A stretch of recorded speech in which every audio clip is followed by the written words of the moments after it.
Right. Hello, all you beautiful, wonderful, amazing, spectacular tea people, and welcome to a rainy fall morning here on the beautiful east coast of Taiwan. So, today, doing a live stream for a couple different reasons. The biggest one being it's raining, and every time I do a live stream, it's so beautiful, right? Got the clouds and the mountains all behind me, and I was like, you know what? We got tropical sort of rainy day vibe going on. So why don't we try that out? Why don't we try out the tropical rainy vibe? And today I am drinking this tea that I just got in. I just got in a bunch of it.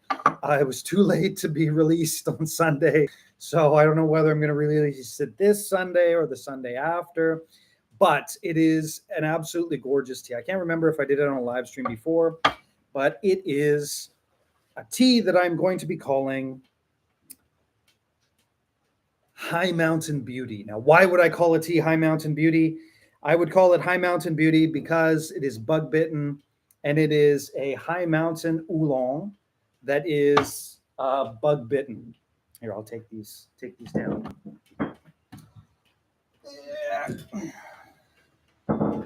So, what makes a tea a beauty? Well, bug bites and a little bit higher oxidization. And this has got bug bites and a little bit higher oxidization. But as you can see, just looking at the beautiful, sweet smelling high mountain balls of oolong, it's not an Eastern beauty, Oriental beauty type tea, right? It is 100% a ball rolled high mountain oolong, right? No, there's nobody. So poor guy walking below the building. There's no one below me. Uh, don't worry. there's there's no one below me. There's actually a drain that's about maybe this big below me, and so no worries there. But that's that is not the first person who's been worried about the people below me. Behind me here is like basically a big, huge garden, and there's the next door neighbor has got a beautiful garden up there. Anyways, is it sweet? How sweet is it? Sounds like a lead into a joke, but it is sweet. Yes, it is sweet, and it is. Well, it's.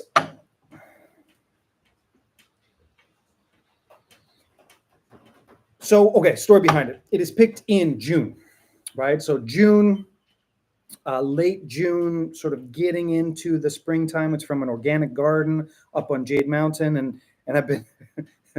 I feel bad every time my buddy on Jade Mountain sends me something. Every time he sends me something, he sends me like 7, 8, 9, sometimes 10, more than 10 samples. Oh, it's beautiful. It's so sweet. And when I get these samples in, I'm always like, oh no, there's like 2 or 3 in here that I want to buy. And this is one of those. So I said, can you send me the fall time teas? So he sent me the fall time teas. And this was in the fall time tea, although technically it's not a fall time tea. He calls it a summertime tea. I would actually, I'd probably still call it a springtime tea. But anyways, it's June, late June. Summertime teas tend to be really strong and bitter. And so this is not strong and bitter. It's still beautiful and light. And that's just the first steep, so it's nothing too special. But what you're looking at when you're looking at a tea that has been bug bitten, you've got a couple different types, right? So you got the honey fragrance black tea, where they oxidize it a little bit further. And so they oxidize it a little bit further. And what happens when you oxidize a little bit further is the honeyness, the sweetness becomes the dominant flavor with the bug bite, right? Because when you're doing that, you are. Oh wait, how far should we go? Well, let's just. The bugs will bite a tea. The bug, green leaf hopper, bites the tea leaf. So you've got sort of the the bud comes up like this, and then you got the leaf sort of like this, and then the leaf sort of forms, and then another bud comes up here, and it goes like that, right? This comes up, the green leafhopper bites it. Where are you now? What time is it? I'm on the east coast of Taiwan in Hualien, and it is now 9:50 a.m. And the green leafhopper bites it, and then the defense mechanism of the plant, the tears of the plant, some people call it the tears of the plant, is it exudes a sticky substance that's heavy in caffeine and basically makes the bug get paranoid and nervous, and then the bug flies to the next leaf and sort of drinks the blood of the leaf in the next.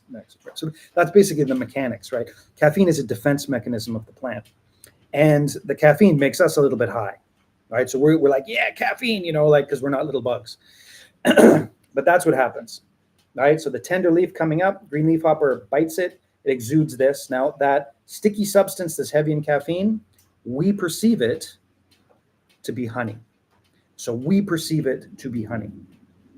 Now, when you highly oxidize the tea to make a honey fragrance black tea, that honey flavor stays, and they don't really do the same things that we'll talk about in a second, what kind of happened here. But don't really do too much to it in the sense of fermentation. They just sort of oxidize the leaves / fermentate the leaves. Anyways, the leaves get highly oxidized / fermented. And then you get that black tea, and then the honey fragrance jumps out. It just jumps out, right? Because it's so separate from the tea leaves. Is it safe to assume that in order to grow this tea, no pesticides are allowed? Bad growers will do two things. In the wintertime, they'll spray the crap out of their tea leaves, right? Because this is a very valid question. You need bugs. So they will spray the crap out of their tea leaves so that in the wintertime, they get a boost and the tea leaves grow, like that the tea plants grow. Chemical fertilizer, spray the crap out of it. By the springtime, when they're actually picking the leaves, so the leaves, it's already doing the leaves, right? And so what will happen is some bugs will come, but not as much as the fully organic. And so you'll still get a little bit of bug bites, and then they'll say, oh, look at the honey fragrance black tea. But if you want the real one, like the one that wins the awards and all of these different types of things, like the real true stuff, you have to have an organic garden, and the bugs basically have to be there all year round. And then when they grow in the springtime, they'll bite it, and then the actual as this opens up, I'll see if I can find some. But what you actually need is you basically need these gnarled things that come up, and the buds sort of look like this because they've been bitten by so many leaves. And then you come through and you just pick the top part of it, and that's how you get the best stuff. Now you can imagine that the tea plants that look like that, they're kind of gnarled and they don't grow as much as well. And so you do not need an organic garden to create a honey fragrance tea. But if you do not have an organic garden, you will never produce the really good stuff. Now, I would jump in and I would throw out there that's part of our holographic universe, and that everything from animal products to fruit to vegetables, everything would follow that same process. I would go that far. But the question is it safe to assume that in order to grow this tea, no pesticides are allowed? No. Many people do. They buy bug-bitten teas where pesticides are used. Now, in general, they're really safe teas in the sense that if you're getting a bug-bitten tea, they haven't sprayed for a long time, which is a good rule of thumb, which is not bad. But to get a really good one, yeah, it has to be from an organic garden. It has to be from an organic garden. Because the bugs don't even like chemical fertilizers. They don't even actually like organic fertilizers even. Right? So the bugs are pretty picky. Pretty picky. Just tuned in, hearing about bug bitten teas. Going to grandpa a couple grams of an Eastern Beauty while watching. Go for it. This one here, I'm going to call it High Mountain Beauty because it is. Well, I'm going to talk about how it's processed, and hopefully, when the leaves open up, I'll show you how it's processed. Our tea from Mountain Stream Teas, all from organic gardens. Absolutely not. No. When you go on the site, you can actually see you can actually go on the site and see every single tea has its, I think I just labeled it status. And what the status is, it's either certified organic, tested safe, or agrochemical free grown, or conventional. And so you can see it on the site. And this goes to everything. If you have a question about a tea on the site, why is it conventional? Why is it organic? What does it mean to be organic? All that type of stuff. You can get in touch with me personally, or you can ask me just right now. But in general, when you're looking at the teas on the site, the vast majority, I would say 80% and above, have no pesticides or anything sprayed on the leaves that's in some type of chemical in any way, ever, right? Ever.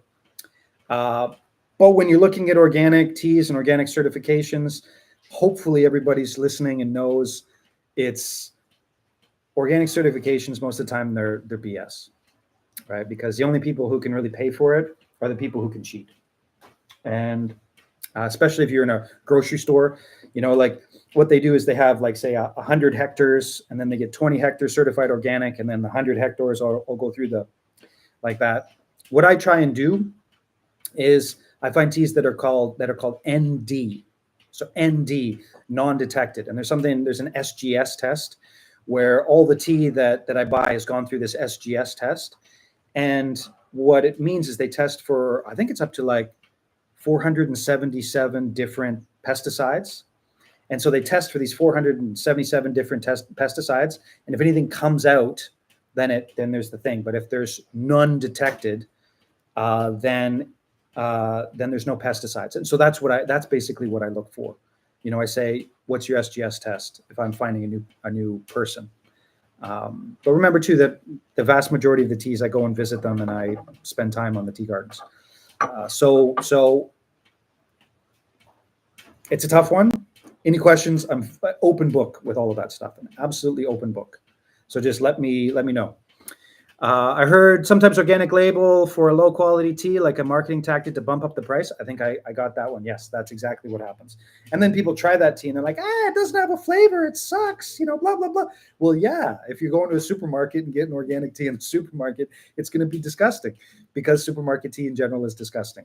And so that tea is going to be like disgusting, but light disgusting because they didn't use any nasty chemicals to get their margin up. Anyways, obviously I could talk about this forever. How do I find NDT from your site? Well, just go on the site. Like I said, every single tea is listed. It's either listed as certified organic, or it will be said tested agrochemical free, or tested safe, which means that I've looked at the ND test and there's like 0.1 part per million of one or two different agrochemicals, which could be from tea agriculture, but like from the people that I buy tea from, usually 80 to 90% and above, it's drift from somewhere else. So like, for example, if you got an apple orchard a little bit further away, they'll spray the apples and it'll drift. And then when they test the tea, that'll be in it, right? It's really, really hard to find in Taiwan. It's really, really, really hard to find those types of teas that are really isolated. But if you're really sensitive to agrochemicals, or you really want to know, then get in touch. I can give you a list of the teas. But the ones that are, if you look, it'll say like status certified organic. Those are the ones that are certified, which means they go through. even certified organic in Taiwan, there's 3 different official organizations that do it. But basically what that means is they go in once a year and they test all the garden, the soil and everything like that. And then they certify it as organic. But that's really tough to get. It's really expensive. So a lot of the teas, like the snow mist teas, they do that because it's an isolated garden up on the top of the mountain. So it's easier to do. But in general, you're paying a premium for teas that get that certification. The exception being teas from this garden, Jade Mountain teas. And that's all by itself. But for example, the fall tea that I'm going to be selling, the Jade Mountain teas, that's going to be like, I don't know, $26, $27 for 100 grams. But that's certified organic. So there are exceptions. Anyways, look on the site, ask me a bunch of questions, and it gets complicated. High mountain won't have bugs, but very, very few bugs due to high elevation. Yes. Absolutely.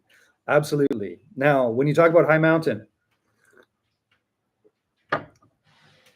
we're getting all the good questions about this type of tea right now.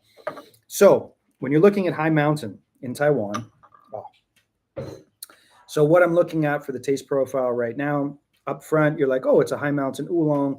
Mid-mouth is a blast of sort of the Oriental Eastern Beauty flavor, which is, of course, sweet, red floral with a touch of honey. And then the background sort of goes back to being a high mountain oolong. So you're getting all of that throughout the taste profile. It's fun. It's fun and a beautiful tea. So when you're talking about a high mountain oolong, you're looking at, generally speaking, they're saying anywhere from above 1,000 meters. And so when you're looking at a tea that's above 1,000 meters, that doesn't actually mean too much, because there is a huge difference between 300 meters and 1,000 meters, but there's also a huge difference between 1,000 meters and 2,000 meters. And so if I was a consumer and I was going to call the tea a high mountain tea, I would generally do 1,800 meters and above. 1,800 meters and above would be what I would consider to be a high mountain oolong. Now, what teas pull that off? Chilai Mountain, Jade Mountain, those types are not Jade Mountain. Sorry, Pear Mountain, Nanhu Mountain sort of is right on the level, but it's north, so it's high. And there's exceptions like Lalashan, which is very, very north in Taiwan, not that high, but really cold. And so there are exceptions, but that would mean that you wouldn't call Alishan high mountain teas, which is wrong. Now, the bugs that you're talking about, they don't go to 1,800 meters. They do not go to 1,800 meters. They don't go. And if you ever hear about a sort of a bug-bitten high mountain tea that's 1,800 meters or 2,000 meters, be very, very suspicious. Now, it does happen, but once out of every 5 or 6 years are you able to actually taste honey from those types of plants. Extraordinarily rare. But this one, which is grown about, it's a huge garden. Well, not huge, but it's a big garden, and it's sort of like this. And so the top part is maybe 1,300. The bottom part is maybe 1,100. And so this garden in Jade Mountain, and it's further south, right, does get bug bites in June. And so I call this high mountain beauty because, you can still call it a high mountain tea. It's above 1,000 meters. But in June, you do get that really beautiful flavor. Once out of every 3 or 4 years, right? So this is the best one that I've had from him. And he has amazing teas, but this is the best one I've had from him. And so you do get those flavors, but it's rare. How did you get into tea? What did you do before Mountain Stream Teas? So I've been in Taiwan 20 years. And then I had, various groups of friends and that came to visit Taiwan. And one of them was a tea guy. And we did a tea project together. And it failed miserably. and he was from California, and so he disappeared. And I was like, dude, what are you doing? This is awesome. This is organic tea. Is amazing. What's the name of the tea? This one here, not released yet, but this one's called High Mountain Beauty. But I think I was talking about the snow mist teas before, and so I started, I guess about 2016, 2017.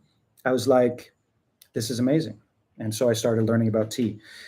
Before I've had a lot of jobs. I'm basically what you would consider an entrepreneur as my career.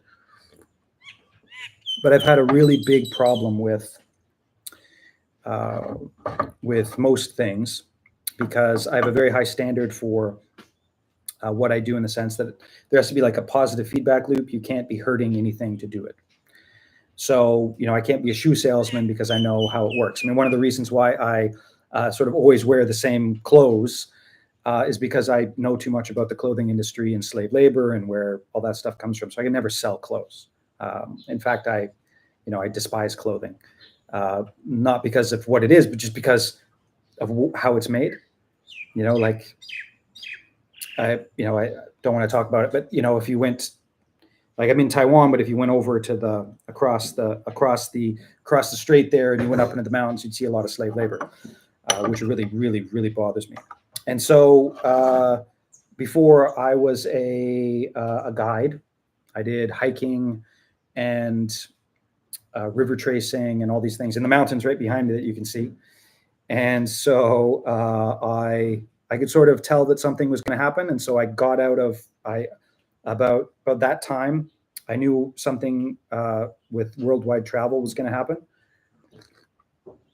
So I needed something new, and I found tea, and I fell in love with it, and I've been going nonstop since with the tea, deeper and deeper and deeper into it, and I absolutely love it. I mean, I just absolutely love it. There's nothing quite as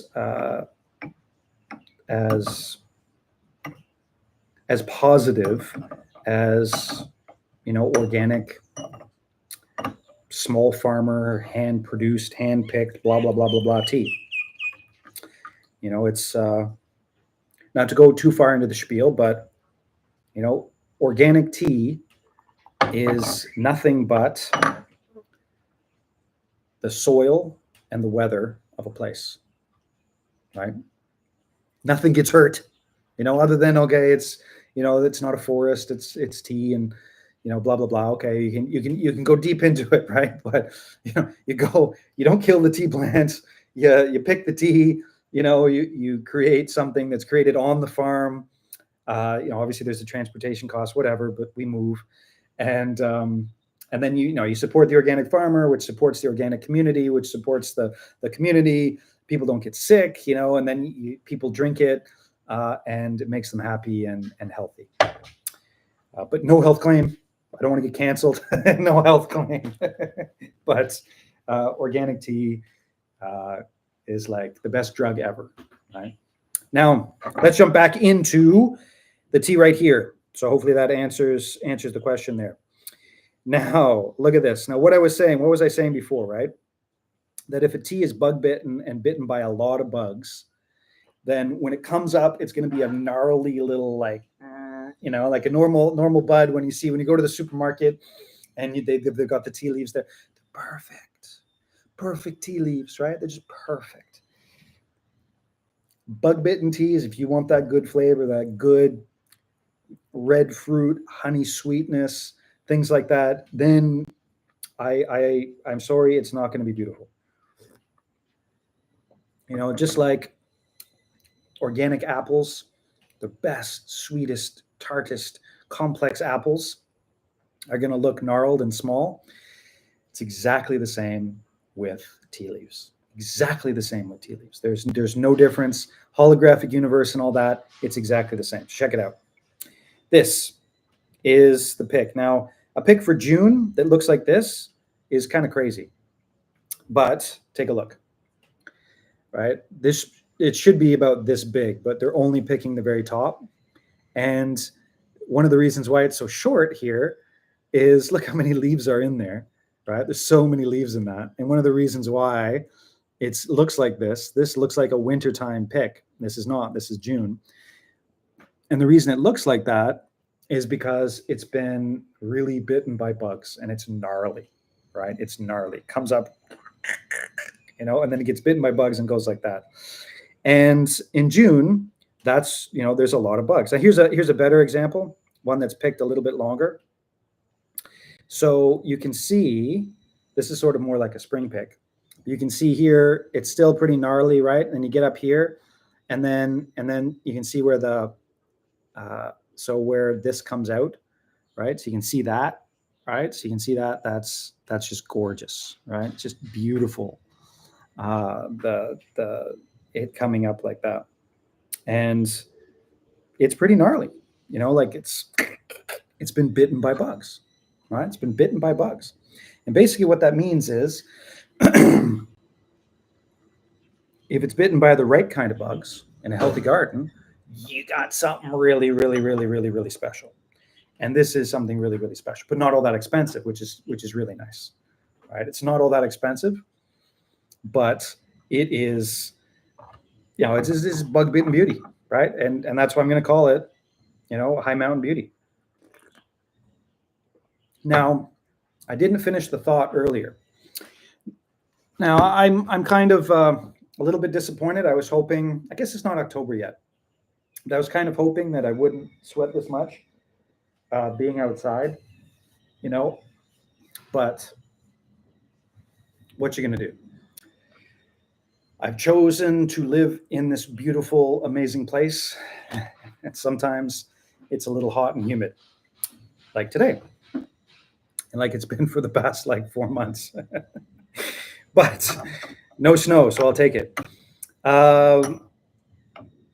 I just sort of showed you, and I can show it to you again, what happened, what the color of the leaves are, right? So they're green, but they're also oxidized a little bit more, and they're also sort of beaten up a little bit more than a regular high mountain oolong. So they've been rolled a little bit more, and so they've been oxidized / fermented / whatever a little bit more, right? A little bit more.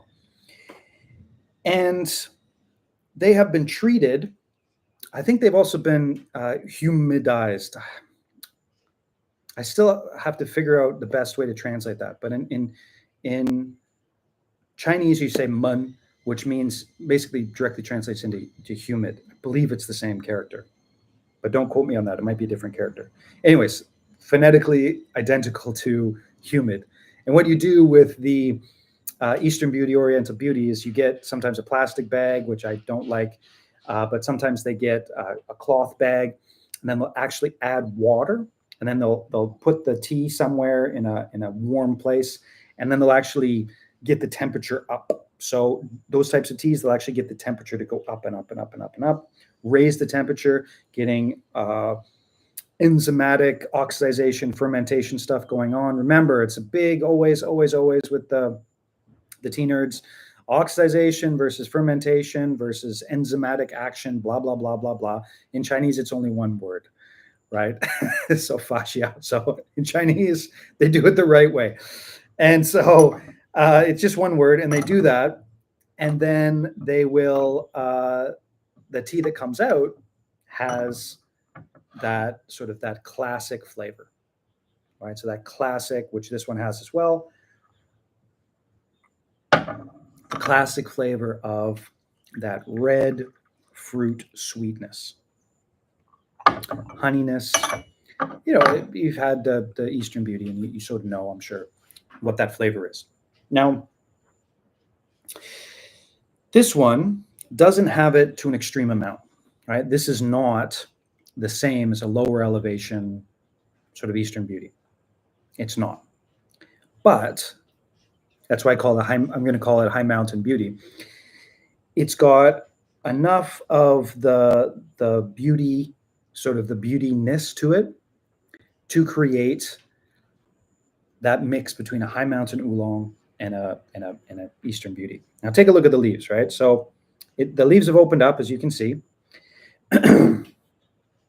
And the pick is pretty small, right? So you're looking at a really nice pick, right here. So there's a quite a nice pick, right there. Take a look at the bug bites. So this one, you can tell the bugs were there. These are the thrip bites. So you can see the thrip bites there, right? So the thrip bites, and the thrip bites are, they're bigger, they're rounder. Those are the thrip bites. Those ones actually bring in.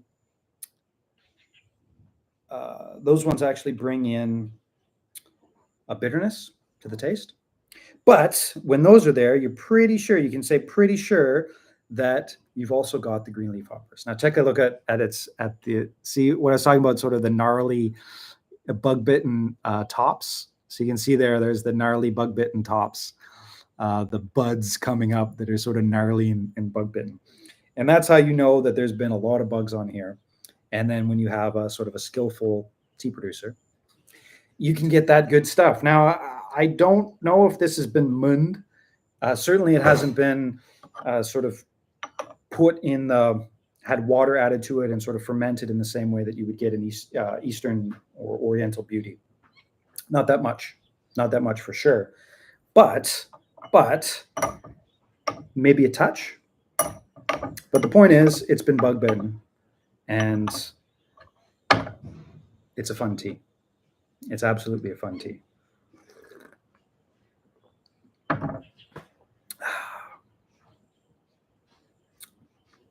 So this just came in, and there'll be a couple more teas that are coming in this week, hopefully, maybe next week.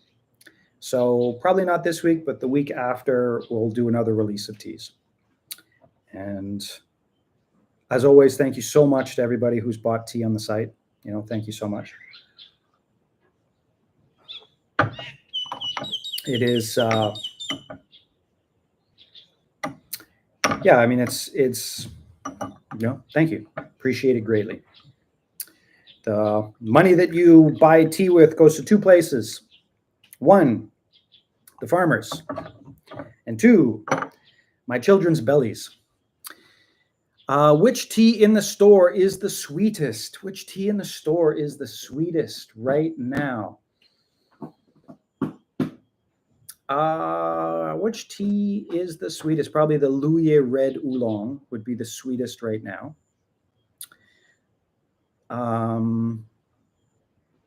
The Alishan Gaba is also pretty sweet, but that's a Gaba tea, so you gotta, Gaba's a love it or leave it type of tea.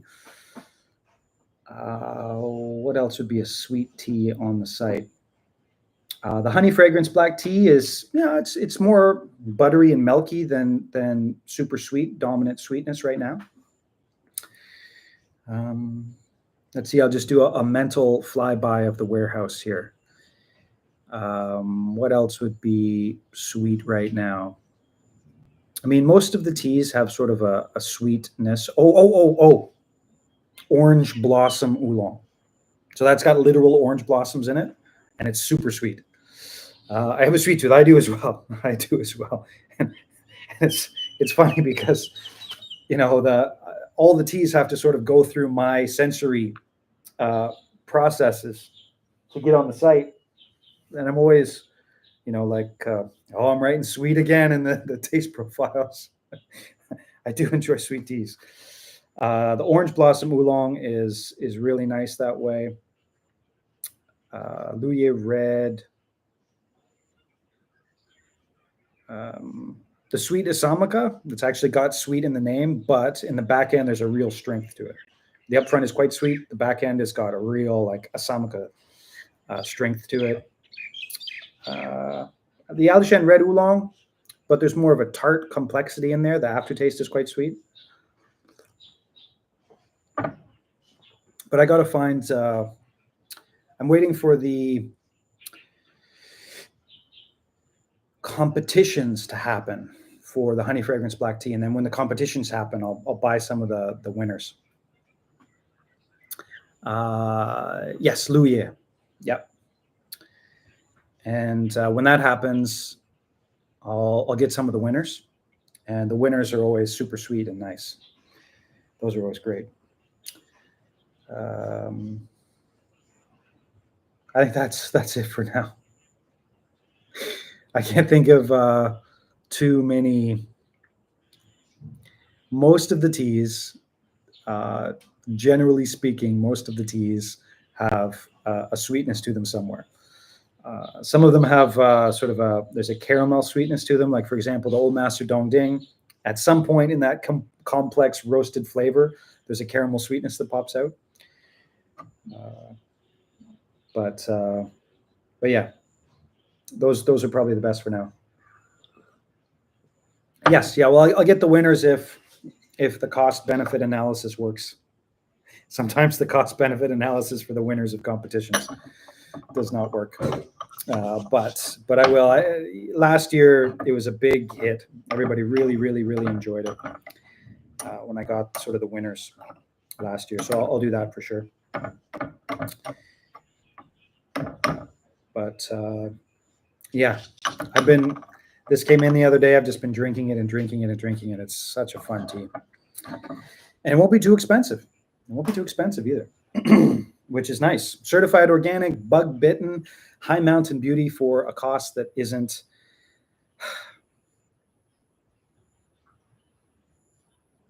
I never will. I never, ever will for any reason. But be very cautious about the reasons for you buying the tea that you buy from other vendors. I mean, sometimes the costs are just like, I know where they buy their tea, right? I literally know where they buy their tea, and their costs are like sometimes 3 or 4 times as much as what I charge for like literally the exact same tea from the same producer, and sometimes 3 or 4 times as much. And it's just like, really, people are buying that for that cost? I should raise my prices, but I won't. Not only will I not raise my prices, I won't say who's doing it or with which tea they're doing it.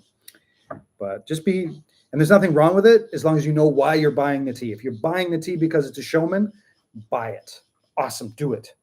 But if you're buying the tea because you just want the best value tea for the best price, be careful.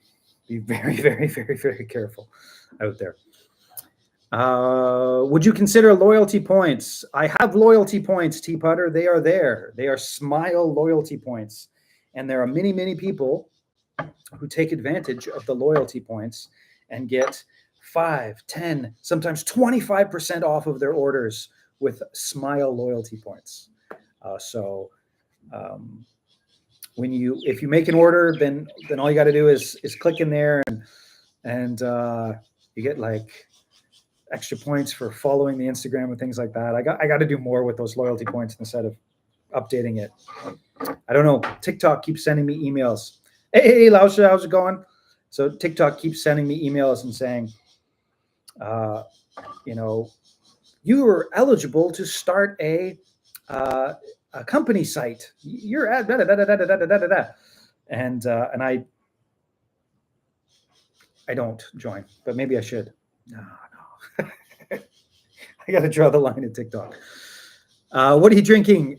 This is going to be called High Mountain Beauty. So it's a June organic bug bitten tea, and it's gorgeous. It's got sort of the bug bitten niceties of sort of the Eastern beauties, and it also has, the high mountainness. But you can see here, all right, there's the beautiful June pick from this tea, and it's gorgeous, and it's just about done now.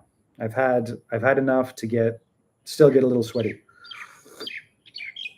on this gorgeous, slightly rainy fall day.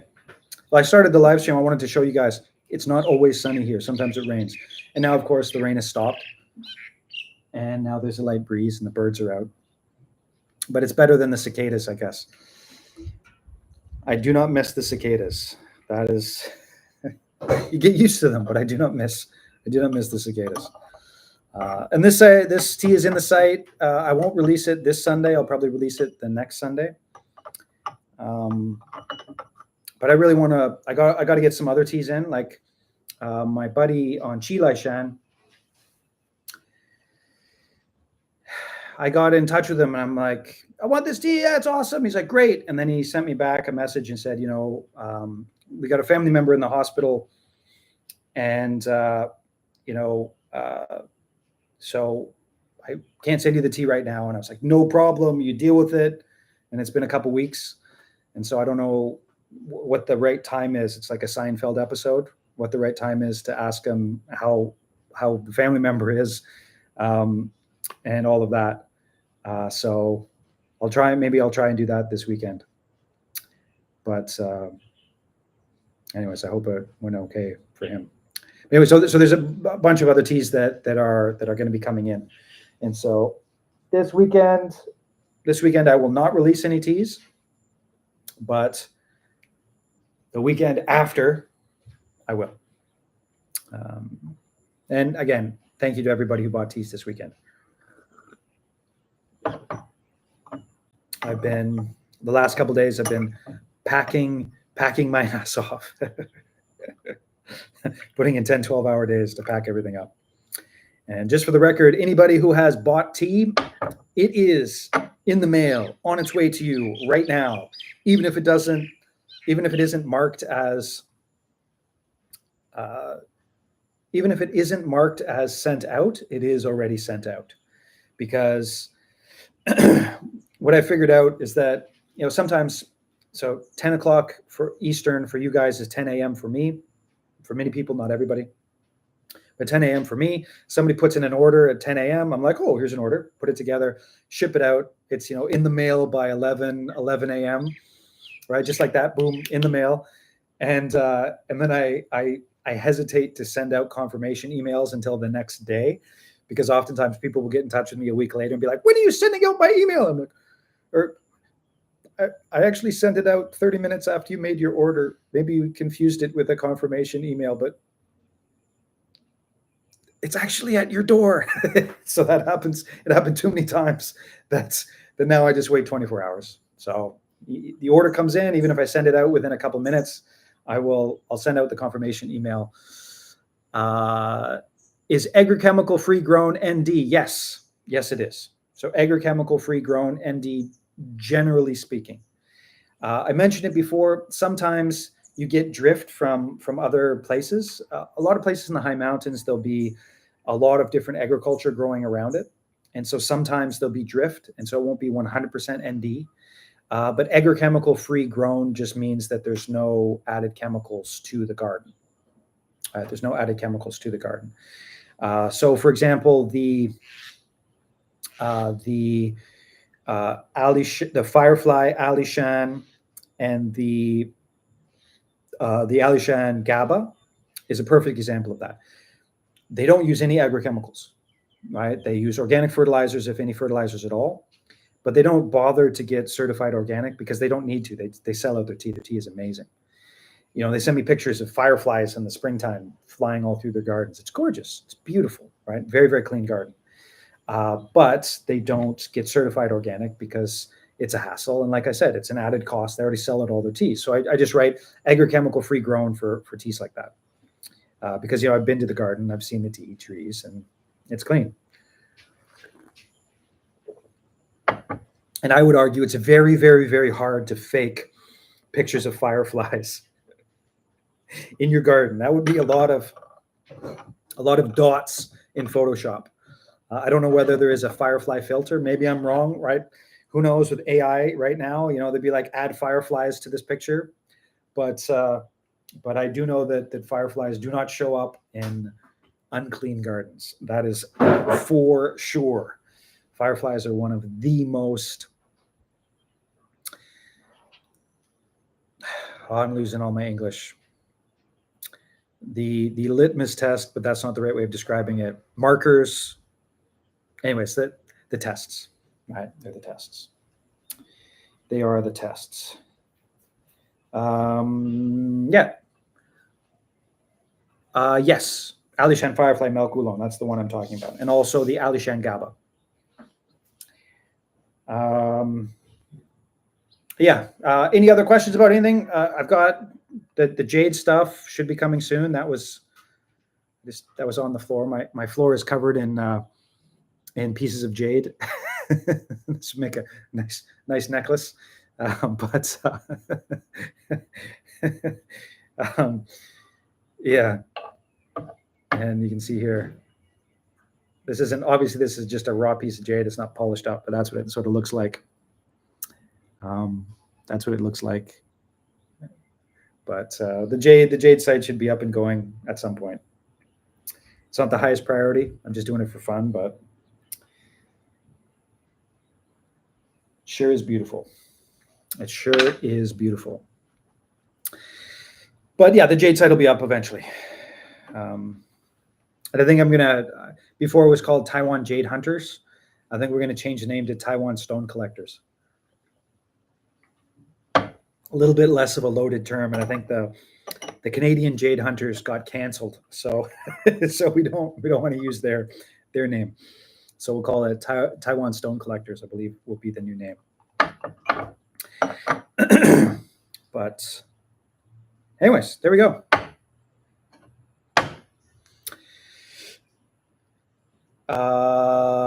Yeah, I think that's it for now. I got to go to the post office and send out everybody's tea. So as always, thank you so much for buying the tea. If you have any questions about any of this stuff, either throw them in the comments below, or anything, throw them in the comments below. Get in touch. Wherever you are in the world, I certainly hope you have a wonderful evening, morning, night, all of that stuff. Thank you for watching, and we'll see you next live stream.